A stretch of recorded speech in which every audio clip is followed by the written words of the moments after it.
Silakan Gurunda. Ya, jadi izinkan saya, Bang. Iya, izinkan saya, Bang. Setiap wayung, Biar dia bicara dulu. Jangan di-mute. Malah ketendang dia. Dia lanjut aja. Iya, baik. Jadi Rasulullah Muhammad sallallahu alaihi wasallam ini kemudian dikatakan sebagai orang yang gila, kehilangan akal. Kenapa kehilangan akal? Karena setiap dia melontarkan kalimat yang adalah wahyu yang didapatkan dari Roh Kudus, muatannya itu menggentarkan sejazirah Arab. Dengan kata lain, ini bukan orang biasa. Ini bukan selevel kita. Orang ini pasti gila, karena ucapannya itu dahsyat.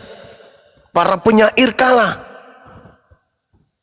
Orang-orang Arab yang diakui sebagai penghafal ulung, penyair ulung, kalah. Ini orang gila ini. Karena tidak mungkin musuhnya mengatakan, ini pasti malaikat, ini pasti orang benar. Ya namanya musuh. Namanya musuh pasti mencari kata-kata atau keadaan di mana yang dimusuhi ini bisa jatuh. Sama seperti saudara tadi, tanpa malu menggunakan nama Rasul. Rasul itu hanya ada di dalam Al-Quran, lalu mengatakan kita gila. Berarti orang-orang kafir masa lampau dengan Anda yang ada hari ini itu sama. Oke, saya lanjut. Jadi orang-orang Quraisy mengatakan, orang-orang kafir mengatakan, ya ayyuhalladzina nuzzila alaihi zikra innaka lamajnun. Wahai orang yang kepadanya diturunkan Al-Quran. Al-Quran kan?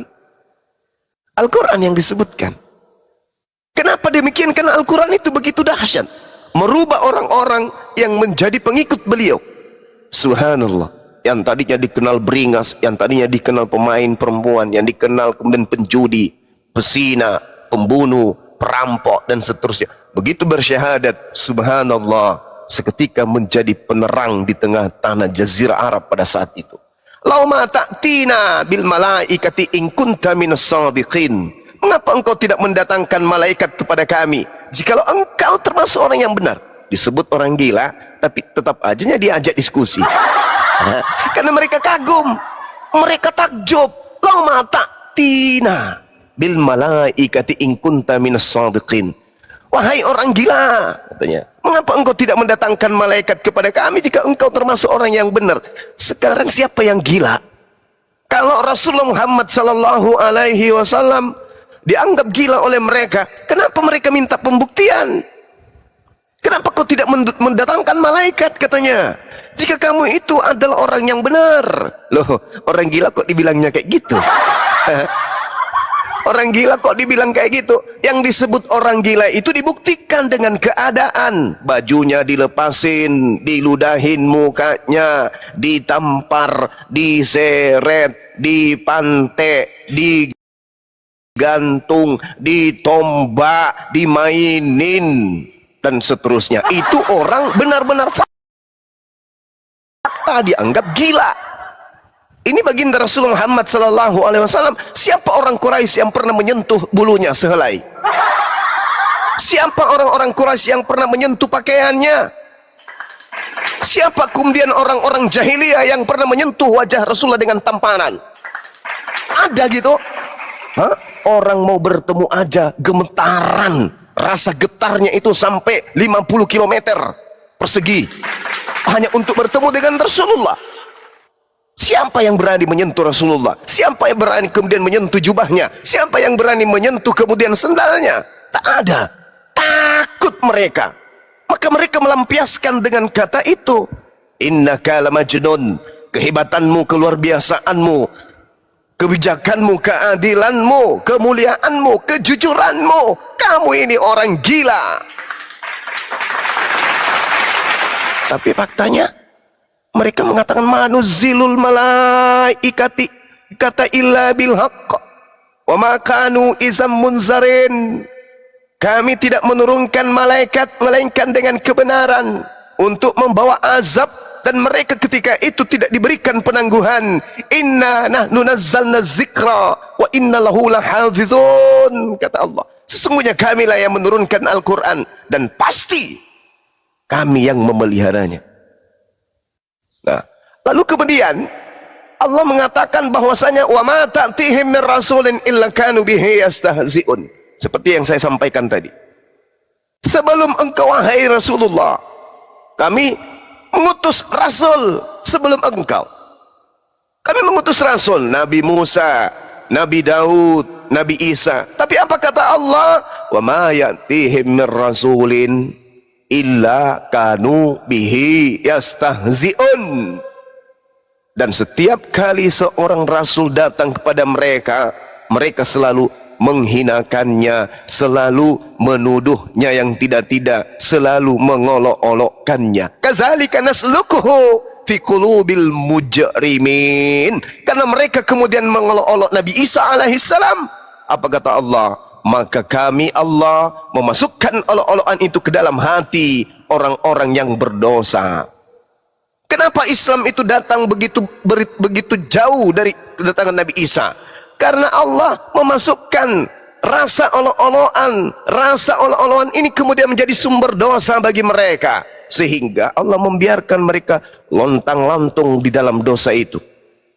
Setelah mereka wafat mati semuanya sang pengolok-olok ini, barulah Allah menurunkan Al-Quranul Karim. La yu'minu bi wa qad khalat sunnatul awwalin. Mereka tidak beriman kepada Al-Quran, padahal telah berlalu sunnatullah terhadap orang-orang terdahulu. Nah, kembali sedikit lagi teman-teman. Allah Subhanahu wa taala menceritakan kepada kita kemudian Rasulullah Muhammad SAW datang ke tengah-tengah umat jahiliyah membawa Al-Quran yang begitu dahsyat. Dituduh gila dia, dituduh majnun. Tapi apa faktanya? Apa mungkin orang gila mampu merubah dunia? Apa mungkin orang gila mampu membuat orang-orang jahiliyah menjadi bangsa yang beradab? Apa mungkin kemudian ajaran orang gila mampu mengusir penjajah yang sudah menanamkan cangkang jajahannya selama ratusan tahun di Nusantara? Apa mungkin orang gila ajarannya ajaran tauhid, Tuhan yang Maha Esa dijadikan sebagai dasar pijakan kenegaraan yang begitu besar, yaitu Indonesia? Tidaklah mungkin itu terjadi. Yang dikatakan orang gila itu adalah orang yang benar-benar mungkin saja ditolak oleh sebangsa dan setanah airnya, dan tidak dijadikan patokan pengajarannya sebagai asas kenegaraan. Contoh, Bani Israel, meskipun mereka hanya tinggal sisa-sisa, tapi tidak menjadikan ajaran Yesus sebagai asas kenegaraan, asas keagamaan, asas kepercayaan, asas kehidupan, asas rutinitas ibadah dalam kehidupannya sehari-hari. Jadi siapa yang gila? Kita lihat baginda Rasulullah Muhammad SAW mengajarkan kemudian untuk ibadah salat, umatnya salat. Rasulullah Muhammad SAW kemudian mengajarkan kita, umatnya kemudian untuk ibadah puasa, umatnya ibadah puasa. Rasulullah mengajarkan A, umatnya melakukan A. Rasulullah mengajarkan B, umatnya melakukan B. Rasulullah mengajarkan C, umatnya melakukan C. Tapi ada pimpinannya, konon ceritanya, Tuhannya bernama Yesus. Yesusnya mengajarkan bersunat, yang mengaku umatnya tidak bersunat. Yesusnya mengajarkan tauhid, yang mengaku pengikutnya justru mengajarkan trinitas. Yesusnya mengajarkan puasa, yang mengaku pengikutnya malah puasu. Yesusnya mengajarkan sabat, pengikutnya malah melakukan sabit. Yesusnya mengajarkan Taurah, mengaku pengikutnya melakukan taroh. Siapa yang gila di sini? Siapa yang mesti disebut umat gila? Kitabnya mengatakan Yesus utusan, prakteknya di gereja Yesus Tuhan. Sedeng siapa? Hah? Yang gila siapa di sini? apatah lagi didukung oleh dalil. Di dalam kitab karangan Markus 3 nomor 21, waktu keluarganya mendengarkan hal itu, bahwa Yesus itu gila, mereka keluarga Yesus datang hendak mengambil Yesus, sebab kata keluarganya, Yesus tidak waras lagi. Ini saya sedih atau saya mau tertawa? Nangis aja dah. Saya ulang ya, Markus 3 nomor 21, waktu kaum kerabatnya, keluarganya, ayahnya, ayah tirinya, ibu kandungnya, saudara-saudaranya, sepupu sekalinya, sepupu dua kalinya, pamannya, tantenya, opungnya, dan seterusnya. Di situ kemudian mereka mendengarkan kalau orang-orang di sekelilingnya mengatakan Yesus telah gila. Mereka kemudian keluarganya yang tadi, ayahnya mungkin, ibu kandungnya mungkin, tantenya, pamannya, bibinya, ya, sepupunya, ponaannya, datang kemudian bertujuan untuk mengambil Yesus, sebab kata mereka Yesus tidak waras lagi. Agak tuh. Dan faktanya hari ini mungkin karena dia dianggap gila, ajarannya tidak dilakukan. Namanya hanya dijadikan sebagai simbol. Contoh, ya, contoh. Ketika kemudian di dalam Matius 28 nomor 20, Matius 28, pergilah jadikanlah semua bangsa muridku. Ya, diperintahkan kemudian muridnya untuk menjadikan bangsa menjadi murid. Tapi faktanya hari ini mereka bukan menjadi murid, mereka menjadi budak, mereka menjadi hamba. Jadikanlah mereka hambaku, itu baru menjadi Kristen. Oke, tapi dikatakan jadikanlah mereka menjadi muridku. Berarti Yesus hanya serata dengan apa? Rabam atau rabi, guru, bukan Alaha atau Eloa, bukan. Tapi Yesus mengajarkan jadikanlah mereka menjadi muridku. Nomor 20-nya, ajarlah mereka melakukan segala sesuatu yang kuperintahkan kepadamu. Muridnya mengajarkan untuk menegakkan Taurat, untuk mengatakan Taurat tak boleh dihilangkan. Mereka yang mengaku sebagai pengikut justru meninggalkan semua ajaran Torah. Jadi mungkin karena orang Kristen juga menganggap Yesus ini gila, maka orang Kristen mengaku pengikut, tapi mereka tidak melakukan apa yang Yesus perintahkan, malah melakukan perintah-perintah yang lain. Contoh, ibadah minggu. Ada nggak ayat ajaran Yesus untuk ibadah minggu? Tak ada. Tidak bersunat. Ada nggak ajaran Yesus agar jangan bersunat? Tak ada.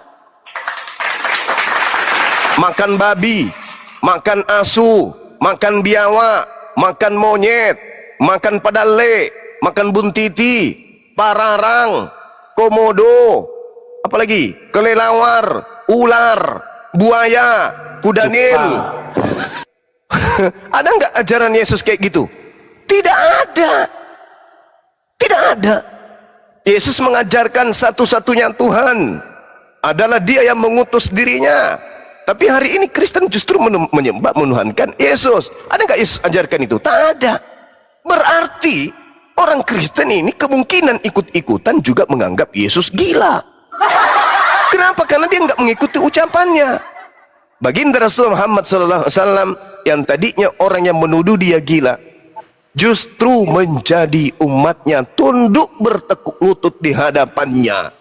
La ilaha illallah anta Muhammad Rasulullah. Mereka mengaku engkau adalah Rasulullah, engkau adalah utusan Allah.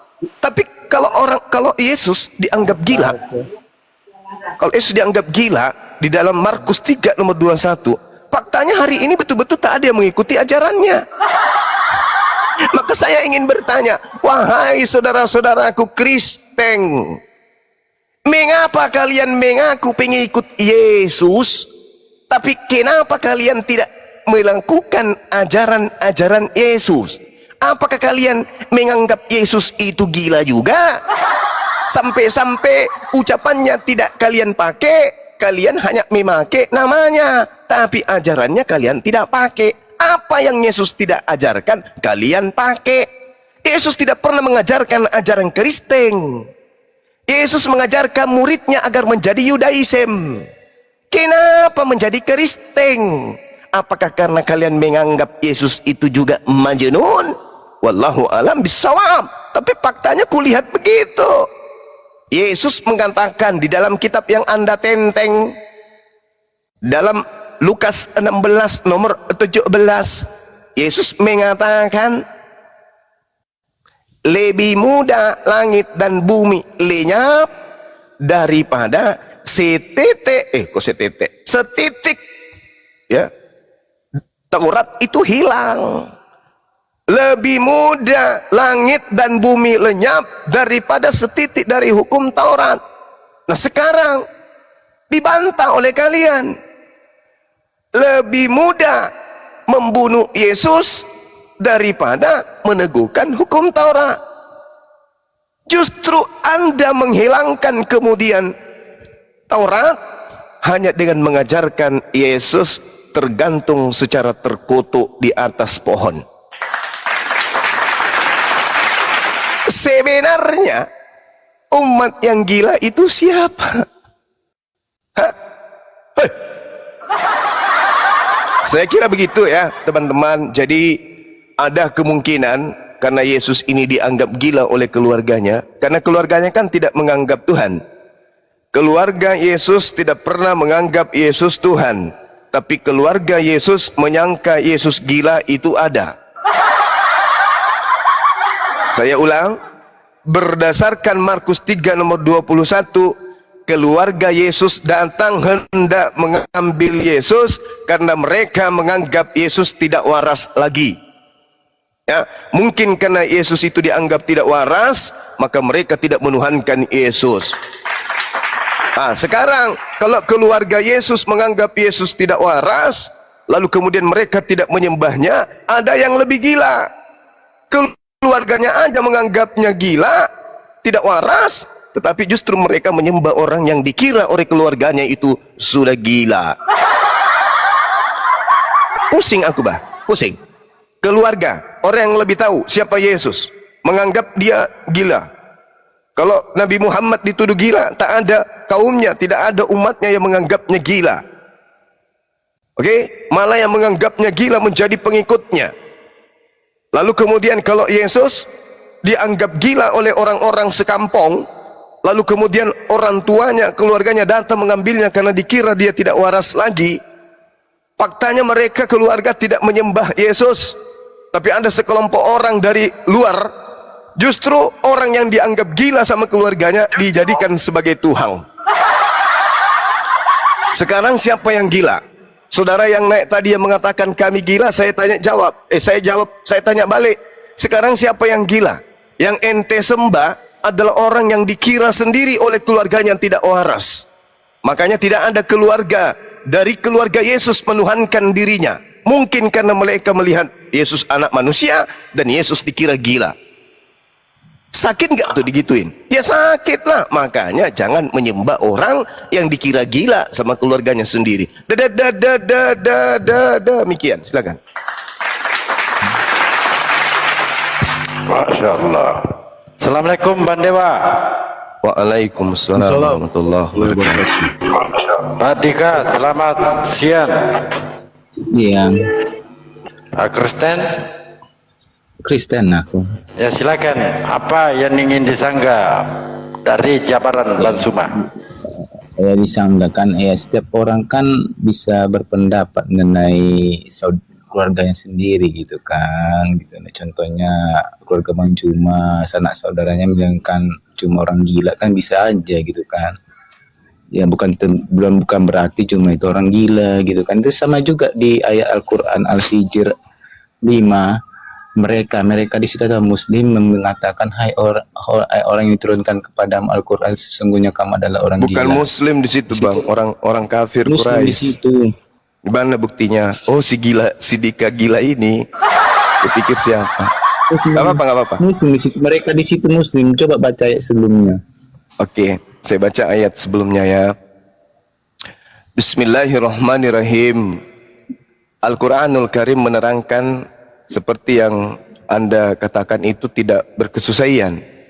Ya, kenapa tidak berkesesuaian? Karena tidak ada orang Muslim yang menganggap Rasulullah Muhammad SAW itu gila. Saya bacakan ayatnya. Bismillahirrahmanirrahim. Alif Lam Ra. Tilka ayatul kitabi wa Qur'anim mubin. Surah ini adalah sebagian dari ayat-ayat kitab yang sempurna, yaitu Al-Quran yang memberi penjelasan. Rubama yawaddul ladina kafaru law kanu muslimin. Orang kafir itu, sudah disebutkan, orang kafir itu kadang-kadang di akhirat nanti menginginkan sekiranya mereka dahulu ketika hidup di dunia menjadi orang muslim. Saya ulang. Rubama yawaddul ladina kafaru. Orang kafir itu kadang-kadang nanti di akhirat menginginkan lau kanu muslimin. Sekiranya mereka dulu ketika hidup berdampingan dengan Bang Suma, itu mereka menjadi mu'alaf, menjadi muslim. Zarhum yakunu wa yatamatta'u wa yulhihimul amalu fasawfa ya'lamun. Biarkanlah mereka di dunia ini makan dan bersenang-senang. Biarkanlah mereka di dunia ini dilalaikan oleh angan-angan kosong mereka. Kelak mereka akan mengetahui akibat dari perbuatannya. Wa ma ahlakna min qaryatin illa walaha kitabum ma'lum. Dan kami tidak membinasakan suatu negeri melainkan sudah ada ketentuan yang ditetapkan baginya. Ma tasbiqu min ummatin ajalaha wa ma yastakhirun.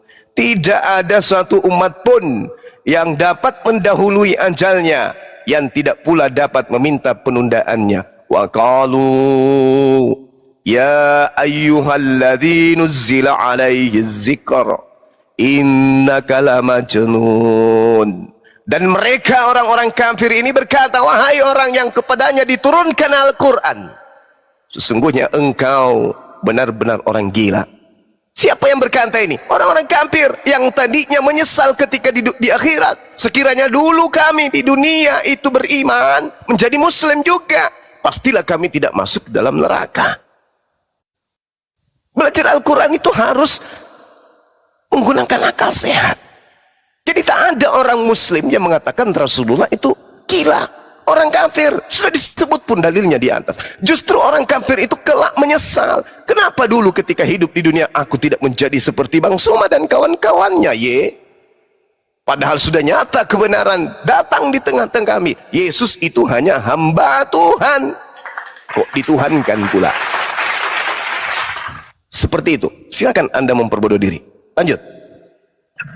Ya, kan tapi kan gini kan, yang pertama di situ yang cuma muslim kan Muhammad, ya kan? Iya, betul. Tapi permasalahannya di sini, permasalahannya justru ketika Anda mengatakan yang pertama beliau adalah muslim, berarti yang lain masih kafir. Pinternya Anda. Iya, berarti mayoritas mengatakan Muhammad adalah gila kan? Silakan aja. Sementara sedunia Yesus pun cuma di bedanya dengan Yesus cuma keluarganya aja bilang kan sedunia pun berarti kesimpulannya apa? Berarti kalau mayoritas berarti memang benar-benar gila lah kalau mayoritas. Oke, silakan dengan pemahaman saudara. Tapi faktanya, apakah ajaran yang Anda tuduh gila ini diterima oleh sejazirah Arab? Diterima atau tidak? Ya enggak masalah diterima atau gimana kan. Enggak, saya tanya Anda dulu.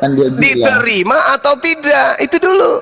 Ya, diterima atau tidak? Pada saat itu memang diterima karena mayoritas. Alhamdulillah ya Rabbil Alamin. Masih diterima enggak 1400 tahun sampai hari ini? Masih diterima enggak? Ya itu makanya gitu kan, kalian menerima dia gila apa nggak gila gitulah. Sekarang pertanyaan saya, masih diterima atau tidak? Aku nanya sama mayoritas di Arab sana, menerima dia gila apa nggak gila? Kalau mereka menerimanya sebagai gila, diterima atau tidak? Itu dulu. Ya kalau diterima sekarang berarti bertentangan dong pada 1400 tahun yang lalu ya kan? Lah, faktanya sejazirah Arab menerimanya. Iya, Ayo. cuma pada masa itu memang dianggap gila kan?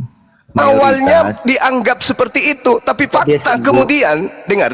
Jangan Anda bawa kegilaan Anda untuk mentafsirkan isi Al-Quran. Kemudian mereka beriman. Mereka beriman sampai hari ini. Mekah, Ka'bah, tempat-tempat yang dilalui dan didiami oleh Rasulullah disiarai sampai hari ini. Jadi itu hanya kedegilan Anda, itu hanya kecemburuan Anda, itu hanya kegilaan Anda, itu hanya kebencian Anda untuk mengatakan itu. Fakta, penjajah yang mewariskan agama yang Anda anut sekarang diusir oleh umatnya, yang orang yang Anda anggap gila. Sekarang bandingkan dengan Yesus, ia menganggapnya gila justru keluarganya, dan fakta dianggap gila. Tak ada orang Yerusalem yang menyembah dirinya, menjadikan dirinya sebagai Eloah atau Elohim. Tidak ada kemudian orang sebangsanya menjadi Kristen, menjadi pusat kekristenan itu bukan di bangsanya, tetapi kekristenan itu justru bertumpu di bangsa paganisme Roma Vatikan. Jadi betul-betul kalau kita berbicara mengenai nafsu, berbicara kebencian, betul-betul itu Yesus gila. Benar gila dia. Fakta. Kalau kita melihat dari sudut pandang Kristen, Kristen mengatakan Yesus itu Tuhan. Yesus mengatakan dan mempersaksikan dirinya utusan Tuhan. Berarti kalau Anda benar, Kristen benar, berarti Yesus gila. Kenapa Yesus gila? Karena dia Tuhan, tapi dia lupa kalau dirinya Tuhan. Ayo. Kalau Anda benar, Kristen itu benar, ajarannya Kristen itu tepat, berarti Yesus gila. Kenapa? Yesus masih mengatakan, aku bertuhan kepada Tuhan lain yang ada di langit. Ayo, berarti dia gila. Dia mengatakan, aku tidak tahu hari kiamat, berarti dia gila. Karena dia Tuhan. Aku tidak dapat berbuat apa-apa dari diriku sendiri. Tuhan gila. Kau itu Tuhan kami, Tuhan yang menciptakan langit dan bumi. Kenapa kau mengatakan bahwa kau tidak bisa berbuat apa-apa darimu? Tuhan gila, sedeng kau. Aku tidak bisa bicara dari diriku, aku tidak bisa berbuat apa-apa dari diriku. Tuhan gila, pok ngoro. Itu fakta. Makanya sejazirah Arab, tanah Palestina, Yerusalem, tidak ada menjadikan akidah mereka menjadi seperti Karesteng. Hanya ada dua, Kristen yang gila, atau kalian, atau Yesus yang gila. Nah, mari kita lihat di dalam Markus 5, Bung. Jadi nggak enak. Di Markus 5, kubacakan sama Anda supaya Anda itu tidak mengada-ngada ya. Ini Markus 5 menerangkan kemudian dengan sangat jelas bahwa hanya orang gila yang menyembah Yesus. Saya bacakan. Dengarkan pelan-pelan. Lalu sampailah mereka di seberang danau di daerah orang Gerasa. Baru saja Yesus turun dari perahu, datanglah seorang yang merasuki roh jahat alias gila dari pekuburan menemui Yesus.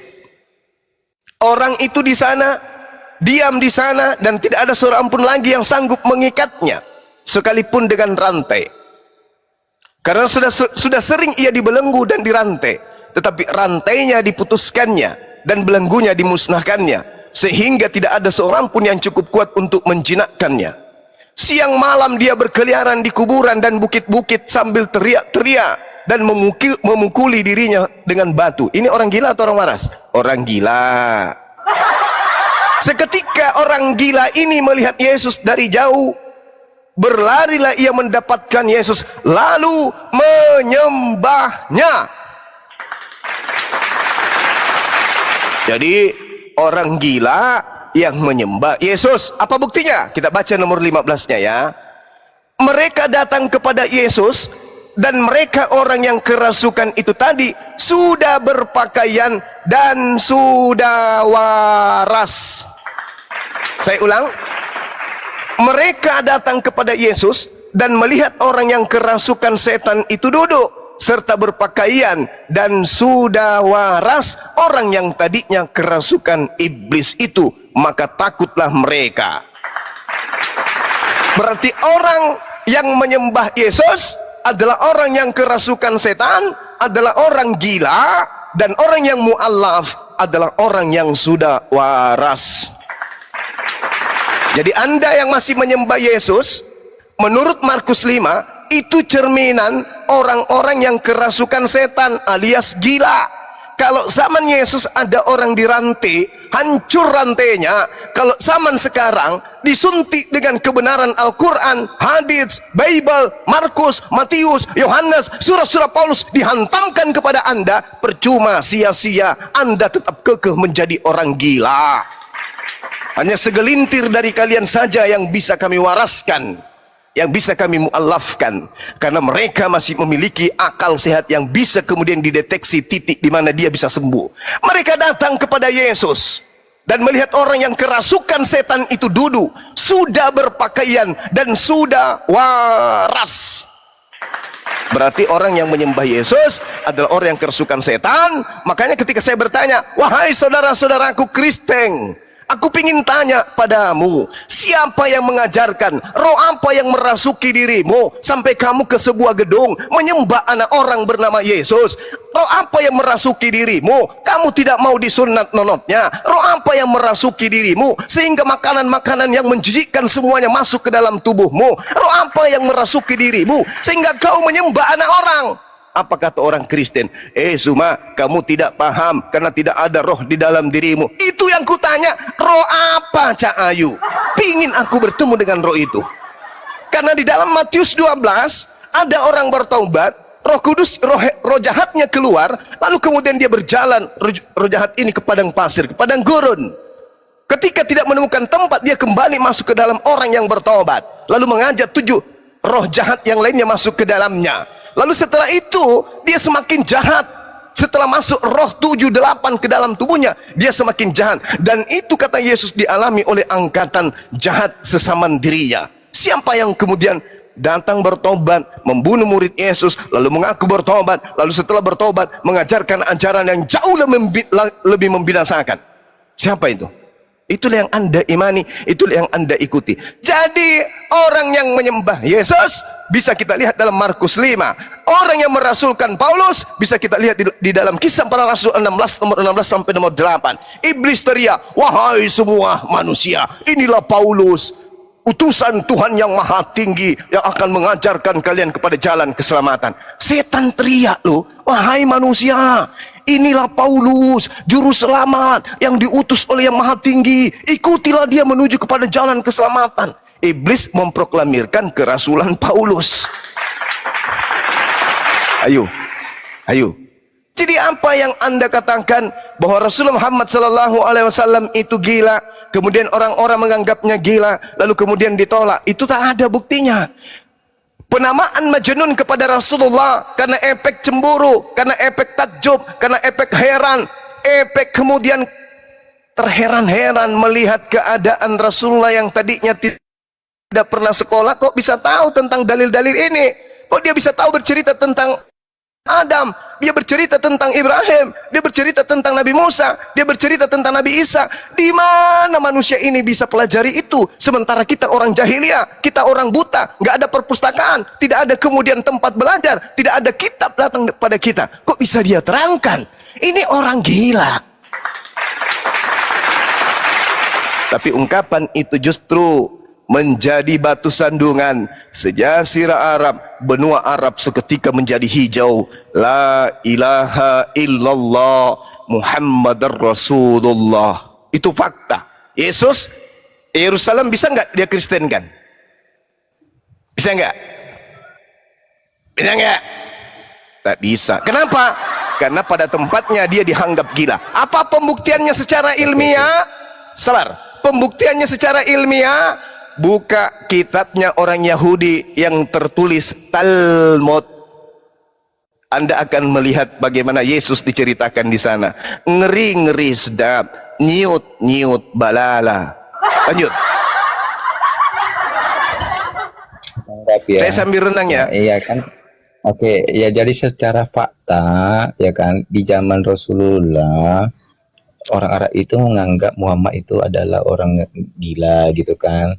Itu terlepas dari sekarang itu tidak menerima bahwa Muhammad gila ya. Tapi faktanya kemudian yang di orang gila yang disembuhkan oleh Yesus itu kan disembuhkan oleh Yesus ketika menyembahnya maka dia sembuh kan. Harusnya Yesus ada sekarang menyembuhkan Berarti kalian. kalau hidup dihidupkan sejaman Yesus dengan Muhammad, seharusnya Muhammad ini menyembah Yesus supaya dia sembuh. Nah, inilah yang saya katakan kegilaan kalian. Bagaimana ceritanya Yesus mau disembah sementara dia manusia? Yesus sibuk menyembah kepada Allah, kalian sibuk menyembah kepada Yesus. Ini efek menyembah orang yang disangka keluarganya gila. Andai saja dengar. Andai saja dengarkan. Andai saja Yesus hidup hari ini, semua orang Kristen akan diobati, diusir roh jahatnya di dalam dirinya supaya mereka tidak nyembah Yesus biar mereka waras. Itu fakta. Itu fakta. Orang gila di dalam Markus 5 menyembah Yesus. Jadi orang gila yang kerasukan setan, tanda-tandanya menyembah Yesus. Faktanya orang yang menyembah Yesus diusir oleh Yesus dan dikatakan sebagai pembuat kejahatan. Matius 7 nomor 22 23. Ayo, tertawa dong. Tertawa dong. Tadi seperti saya bilang, Nanti Bang Cuma, orang ini kan, itu dengar, nanti orang itu disebut gila kalau dia menyembah Yesus. Itu baru gila. Markus 5, ketika orang tidak menyembah Yesus, ketika orang itu sudah waras, tidak lagi menyembah Yesus. Itu fakta. Fakta itu. Orang itu sudah waras, tidak menyembah Yesus. Hari ini Kristen menyembah Yesus, berarti Kristen belum waras. Ayo. Oke kan cuma saya tanggapi ya. Pada faktanya ketika menyembah Yesus maka dia sembuh kan jadi waras kan. Jadi kalau dihidupkan Justru sebelum dia dengar jangan kau balik, jangan kau pamerkan kegilaanmu. Justru sebelum dia waras, dia menyembah Yesus. Setelah dia waras tidak menyembah Yesus. Ketawa dong. Kan di situ tadi kamu bilang orang-orang Jangan saya. Ikuti Bibelmu, ikuti surat kabar ini, ikuti surat Markus ini. Ada orang gila dirantai putus, diikat putus, selalu memukul kepalanya dengan batu, menyembah Yesus. Ya, terus setelah menyembah Yesus sembuh kan? Setelah dia waras, dia tidak lagi menyembah Yesus. Karena kenapa dia waras? Dia diusir iblisnya oleh Yesus. Aku nanya cuma Bu, setelah dia nyembah Yesus dia jadi waras kan? Oh, bukan begitu. Setelah roh jahatnya diusir keluar, baru dia tidak menyembah Yesus. Jangan dibalik, Cak Gonggong. Ini jelas sekali. Di situ dikatakan setelah dia bertemu Yesus, Yesus kemudian mengusir roh jahat itu. Dengar. Anda baca di data nomor 8-nya. Karena sebelumnya Yesus mengatakan kepadanya, "Hai engkau roh jahat, keluar dari orang ini." Itu nomor 8. Sembuh dia kan? Sembuh dia. Apakah dia masih bisa menyembah Yesus? Ayo. Miau. Masih menyembah Yesus ketika dia sudah sembuh. Mana dalilnya? Ayo. Justru sebelum Yesus mengusir setan yang ada dalam dirinya, dia berlari mendapatkan Yesus, lalu sujud menyembahnya. Ayo. Yesus kemudian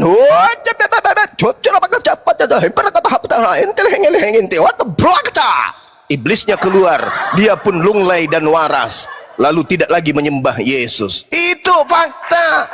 Jadi orang yang kerasukan setan yang menyembah Yesus, ketika roh jahatnya diusir keluar, dia tidak lagi menyembah Yesus. Andai saja hari ini Yesus datang, maka Yesus akan kelelahan mengusir setan yang ada pada diri kalian. Kenapa? Karena kalian menyembah Yesus. Begitu kalian waras, tidak akan lagi menyembah Yesus. Itu bukti dicontohkan di Markus 5. Ayo, jangan kau rubah-rubah Bibelmu. dia menyembah Yesus ya kan? Sebelum? Akhirnya sembuh. Sembuh. Setelah Ya kan? dia sembuh, Akhirnya apakah sembuh dia masih kan? menyembah? Setelah pasti menyembah karena di awal Mana dia menyembah dalilnya? juga, Mana dalilnya? gitu. Mana dalilnya? Mana dalilnya? Kan tadi ya mana dalilnya mau kalau misalnya dia nggak nyembah lagi coba. Oke, baik. Orang-orang yang datang kemudian, mereka datang kepada Yesus dan melihat orang yang kerasukan setan itu duduk, sudah berpakaian rapi dan sudah waras. Orang yang tadinya kerasukan legion itu, maka takutlah mereka. Orang-orang yang telah melihat sendiri hal itu menceritakan kepada mereka tentang apa yang telah terjadi atas orang gila tadi yang kerasukan setan, yaitu Contohnya tentang cuma- babi-babi itu. Sabar. Saya selesaikan. Cuma kamu sakit.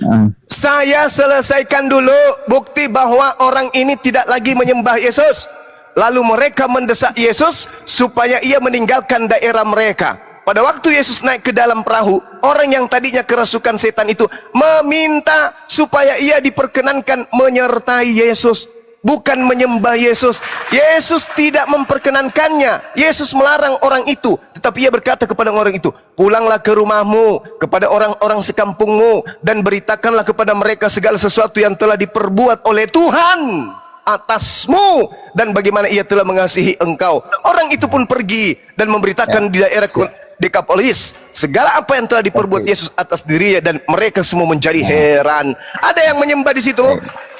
Ada. Dia menyembah Yesus. Yesus itu diperbuat Tuhan kan? Diperbuat Tuhan kan? di situ. Bahasa aslinya apa? Diperbuat Yesus di situ diperbuat Yesus. Iya betul. Karena Yesus mengatakan, aku Yesus tidak Tuhan, dapat kan, dengar. Oh, salah. Yesus bukan Tuhan. Kita lihat dalam Kisah Para Rasul 2. Mana apa ada yang Tuhan di tertulis? situ? Kalau Yesus bukan Tuhan, mana ada Tuhan di situ memperbuat? Kisah Para Rasul nomor 22. Dengarkan. Saya tahu saya sedang berhadapan orang gila. Hai orang-orang Israel, dengarlah perkataan ini. Yang aku maksudkan adalah Yesus dari Nazaret. Diam. Manusia yang telah ditentukan oleh Allah dan yang dinyatakan kepadamu dengan kekuatan dan mujizat dan tanda-tanda yang dilakukan oleh Allah dengan perantaraan Yesus. Jedar. Bukan Yesus yang melakukan itu, tetapi yang melakukan itu adalah Allah melalui perantaraan Yesus. Dalilnya Kisah Para Pewarta 2 nomor 22. Kembali kepada kesimpulan yang tadi, bahwasanya orang gila yang telah keluar roh jahat pada dirinya tidak lagi menyembah Yesus. Itu poinnya. Andai saja Yesus hadir hari ini, maka dia akan kelelahan mengobati kalian, mengusir setan yang ada pada diri kalian. Sebab andai saja Yesus ada di tengah-tengah kita, tiba-tiba turun dari langit, dia datang di Jakarta, di depan bundaran HI, maka orang Kristen sedunia akan berbondong-bondong berlari kepadanya dan sujud menyembahnya. Betul. Maka Yesus akan melakukan pengobatan. Maka Yesus akan sibuk melakukan penyembuhan terhadap kalian. Oh, roh jahat, keluarlah dari orang-orang ini. Setelah roh jahat kalian itu keluar, kalian tidak akan lagi menyembah Yesus. Itu fakta, itu Bible yang menceritakan itu, bukan saya. Nah, sedangkan Yesus mengatakan, dengar. Kamu kan orang tidak sehat, dengarkan saya sebagai doktermu. Yesus mengatakan, aku tidak dapat berbuat apa-apa dari diriku sendiri. Berarti yang menyembuhkan orang tadi siapa? Kembali kepada pengakuan Yesus. Di dalam Yohanes 5 nomor 36, ada kesaksianku yang lebih penting dari kesaksian Yohanes Pembaptis, bahwa segala pekerjaan yang aku lakukan, semisal menyembuhkan orang gila yang menyembah aku, pekerjaan itulah bersaksi tentang aku bahwa Allah yang telah mengutus aku. Jedar. Yohanes 4 nomor 34, makananku adalah melakukan pekerjaan yang diperintahkan Allah untuk aku lakukan. Jedar. Jadi kesimpulannya, orang yang menyembah Yesus berdasarkan Markus 5 adalah orang yang kerasukan roh jahat alias roh setan alias kerasukan iblis. Makanya Al-Quran mengatakan, wa ikhwanuhum yamuddunahum fil ghayyi thumma la yuqsirun. Ternyata Al-Quran tidak pernah salah ketika Al-Quran mengatakan orang-orang kafir itu adalah saudara-saudaranya setan. yang tugasnya menyesatkan manusia, dan mereka tidak akan henti-hentinya menyesatkan manusia. Wa kanal kafiru ala rabbihi zahira, dan adalah orang-orang kafir penolong-penolong setan di dalam durhaka kepada pencipta alam semesta. Anda mengajak kami menjadi Kristen, sama dengan Anda kemudian menyalurkan roh setan masuk ke kami, lalu kami juga lupa ingatan, lalu kami kemudian menyembah anak orang. Kami tidak mau kerasukan setan yang merasuki ente. Cukup ente aja. Karena sebenarnya yang merasuki ente itu adalah roh yang merasuki Paulus, roh yang merasuki Yudas, roh yang merasuki kemudian orang-orang yang ingkar kepada para nabi. Itulah yang merasuki kalian. Makanya kalian dengan indahnya, dengan mudahnya kemudian hanya menyembah manusia. Ibadah-ibadah yang kalian lakukan tidak ada perintahnya, baik di Taurat maupun di dalam kitab Anda sendiri. Tak ada perintahnya. Coba tanya, coba baca, coba teliti. Mana perintahnya menyembah hari Minggu? Cari. Mana perintahnya makan babi? Cari. Mana perintahnya tidak bersunat? Cari. Mana perintahnya kemudian menyembah Yesus? Cari. Anda tidak akan mendapatkan itu dari para nabi Tuhan, kecuali dari nabi-nabi palsu yang kerasukan setan. Saya tanggapi. Semua panjang kali, jadi nanti aku panjang nanti menjelaskan kan susah juga dengan. Kembali aja kepada titik awalnya. Orang yang kerasukan setan menyembah Yesus. Setelah Maka dia saya waras, tidak tanggap- lagi menyembah Yesus. Itu intinya. Oke, saya tanggapi ya. Saya tanggapi Ya, ya. silakan. Oke, Silakan. Oke. Nah, inilah kan agak blunder gitu ya, agak blunder. Dia kan orang gila, mendatangi Yesus menyembahnya, kemudian saya menyembahnya dia sembuh. Seharusnya kalau Yesus dengan Muhammad sejaman, seharusnya Muhammad ini pergi ke Yesus supaya sembuh dari gila. Lah, Yesus Berdasarkan- menyembuhkan orang yang menyembah dirinya. Nabi Muhammad sallallahu alaihi wasallam tidak menyembah dirinya. Yang disembuhkan Yesus adalah orang yang menyembah dirinya. Jangan kau putar balik lidahmu yang dititipin iblis di dalamnya. Jangan kau bawa Rasulullah. Rasulullah tidak pernah gila. Rasulullah tidak pernah menyembah orang. Rasulullah tidak pernah menyembah Yesusmu. Yang diobati Yesus adalah orang yang kerasukan setan, di mana setan itu mengajak orang tersebut untuk menyembah Yesus. Berarti orang gila ini yang tidak bisa diademkan oleh warga setempat, nanti ketika menemukan Yesus, baru setannya sujud menyembah kepada Yesus. Berarti yang memberikan contoh menyembah Yesus adalah setan. Oke, kalau dia setan, ya gini ya. Dengar dulu apanya. Prosesnya, proses dia menjadi Kristen kan, prosesnya. Dia kan jadi orang gila kerasukan setan. Orang gila berarti Dan kerasukan mendatangi setan. Yesus, sujud, Ketika keluar dia sembuh. setannya, apakah dia masih gila?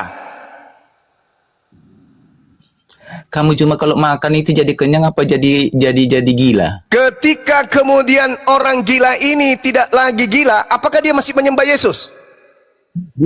Gini cuma kamu makan. Enggak. Kegilaanmu tidak akan membuat saya ikut-ikutan gila. Sekarang saya tanya, orang gila itu sebelum dia waras, dia menyembah Yesus, betul atau tidak? Iya, tapi dia kan sembuh setelah menyembah Yesus kan. Setelah kemudian diusir roh jahatnya, dengar. Setelah roh jahatnya diusir, dia masih menyembah Yesus atau tidak?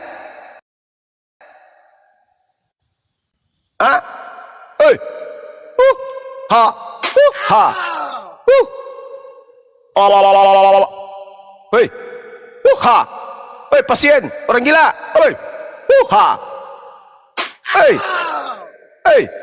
Jadi kesimpulannya sahabat-sahabat muslim sekalian, Yesus dianggap gila. Kabur dia. Perihnya hatinya. Itu fakta ya teman-teman. Kita tidak kemudian mengarang cerita. Ya, Al-Quran mengatakan mereka adalah orang-orang yang tidak menggunakan akal. Orang yang tidak menggunakan akal namanya gila. Banyak pendeta yang mengatakan bahwa akal itu adalah hal yang tidak bisa digunakan untuk memahami Tuhan. Makanya tidak boleh diselami Tuhan itu pakai akal katanya. Berarti mereka bertuhan berdasarkan kegilaan. Fakta.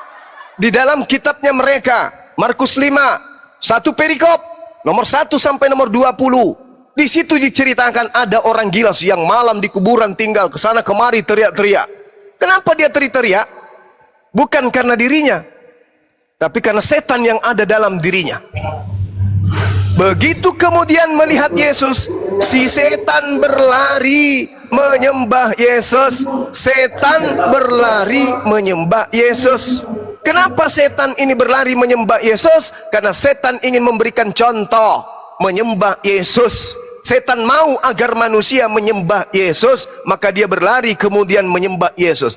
Kalau orang gila menyembah Yesus itu mustahil. Orang gila ini menyembah Yesus karena pengaruh setan yang ada dalam dirinya. Itu betul. Karena di data nomor 8, Yesus kemudian mengusir, "Hai engkau roh setan, keluarlah dari orang ini." Setannya keluar. Apakah orang yang sudah keluar setan pada dirinya masih menyembah Yesus? Tidak. Tidak lagi menyembah Yesus. Berarti orang ini sudah waras. Berarti kalau Yesus hadir hari ini, maka dia akan disibukkan mengusir setan kepada yang ada pada orang-orang yang menyembah dirinya. Setelah orang-orang ini sadar, mereka tidak lagi menyembah Yesus. Itu berdasarkan Markus 5, itu berdasarkan Matius 7. Orang yang menyembah Yesus bahkan sampai kepada keadaan mengusir setan, bermujizat, menubuat pakai nama Yesus, semuanya akan diusir. Bukan cuma setannya, tapi orangnya pun diusir. Diusirnya bukan ke Pasar Senen, bukan ke Mangga 3, bukan juga ke Surabaya, bukan juga ke Makassar diusirnya, tapi diusir masuk ke dalam api neraka yang menyala-nyala. Matius 13 nomor 50. Jadi kesimpulannya, berdasarkan Markus 5, orang yang menyembah Yesus yang ada di situ adalah orang yang kerasukan setan. Orang yang sudah disembuhkan Yesus yang ada di Markus 5 tidak lagi menyembah Yesus. Berarti hari ini di tengah-tengah kita banyak orang menyembah Yesus, itu adalah orang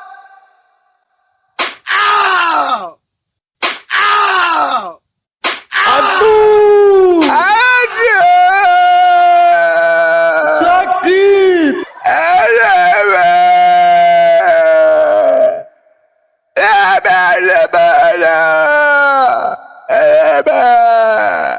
orang yang kehilangan akal sehat. Demikian sahabat-sahabat, di tempat saya sudah mau Jumatan.